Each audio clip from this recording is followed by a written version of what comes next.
Veliki pozdrav ljudi i dobrodošli u novi video. Mnogi ljudi misle da je sam anime postao izuzetno popularan kod nas od skoro, što definitivno nije istina. Zašto? Jer imate ljude koji su zgazili u 30-ima i 40-ima i to u velikom broju kod nas, to jest na Balkanu, a da aktivno prate ovaj pojam, što znači da je anime kod nas najmanje popularan već 20 godina.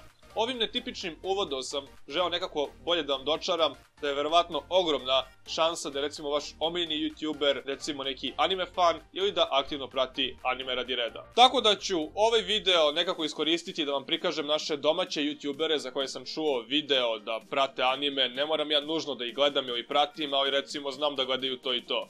Ovaj video započinjemo sa bosanskim tubejuberom, a ne youtuberom kompleksašem. Zašto? On mi je oduvek bio među najgotivnijim likovima na ovoj našoj domaćoj sceni, dečko koji posjeduje stvarno mnogo talenata, a jedan koji se nekako najviše istakao pored tog unikatnog smisla za humor jeste to crtanje. I on obično crta ono što najviše gotivi, a on izuzetno gotivi superheroje i te anime likove, tako da ima i neku svoju top listu njegovih omiljenih animea. Uglavnom to je neka klasična tabačina gde lik voli nabadanje meso na meso. Izuzetno casual lik. Znate i sami da nešto puno ne pratim te ženske youtubere, zašto? Jer jednostavno imaju taj neki ograničeni kontent koji uglavnom za određenu publiku, džabu, i onda već sam se čudio zbog čega meni Tato Temija izlazi u tim nekim preporučenim stvarima, i onda sam skontao da je i ona fan tih nekih fiktivnih stvari i da ima neke klipove koji su bazirani na tome. Naravno imate i njenu top listu, ali cenima se ta lista promenila jer je taj klip star 2 godine. Znate i sami kako ljudi često menjaju mišljenja,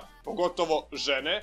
Tako da i pratim je na Instagramu, tako da vidim da gleda bukvalno sve i svašta. Pravi neki čudnovati miks, zašto? Jer gotivi My Hero Academiju i JoJo, a to vam je otprilike kao nebo i zemlja. Sljedeći lik vam je Cone sa kanala Cone. S njim se možda više dopisujem i pratimo se na Instagramu nego što zapravo gledam njegove klipove. Zašto? Jer ne snima više ni toliko aktivno, a i uglavnom ograničava svoj kontent na te neke 15-godišnjake, ali izuzetno cenim kod njega i poštujem to što kad ga god pitaš nešto, on će vam uvek dati direktan odgovor. Što tiče njegovog ukusa, on vam je onaj lik koji nikada neće prerasti tu zmajevu kuglu. I bukvalno kada bude bio na samrti, ima da mu puste kada Goku ulazi prvi put u Super Saiyana. Gde i svi tu i baka prase. Ono što sam siguran u vezi njega jeste da je gledao zasigurno 3 serijala, Boruta, Dragon Ball i recimo One Punch Mana, koliko se sećam. Dobro, matematika mi nikada nije bila jača strana, tako da je verovatno gledao i Naruta, to je minimum 4. U suštini, ovo su uglavnom tipični mainstreamovi, a One Punch Mana verovatno najviše gotivi zbog te neke retardirano smešne komedije, a on to isto želi da reprezentuje na YouTube-u. Sljedeći kanal na listi je Let's Do It. Verovatno svi znate za njega,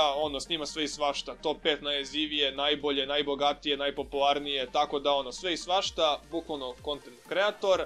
A u fazonu on je bio među prvim tim većim youtuberima koji mi je komentarisao sam klip, u fazonu zanimalo ga nešto. Ja sam mu odgovorio na to nešto i on mi je to uzvratio subom. Što se tiče njegovog ukusa, isto je dosta pomešan, gleda sve i svašta i to također poštuje. Sljedeći kanal na listi je Lefko TV i znači bukvalno mrzim kada ime kanala počinje na to slovo jer ne znam lepo da izgovorim i u sebi uvek pričam smrt logopedima. Tako da u suštini ne znam što ovaj bata sve gleda, ali toliko čudno izgleda da me ne bi čudilo da snimi neki anime klip i da sutra raznese. Ono što sam siguran jeste da je radio neke te recenzije Yu-Gi-Oh karti, otvarao neke boksove i tako da pretpostavljam da je gledao najmanje 10-15 animea. I za kraj, magični video. Za toga lika sam siguran da gleda anime, šta više mislim da i aktivno prati sezonski. Tako da u suštini pre par godina sam video da vrše neku debatu na Facebooku s nekim likovima i cenim da ovaj lik ima izuzetno dobar ukus, jer izgleda kao lik koga sve zanima. Tako da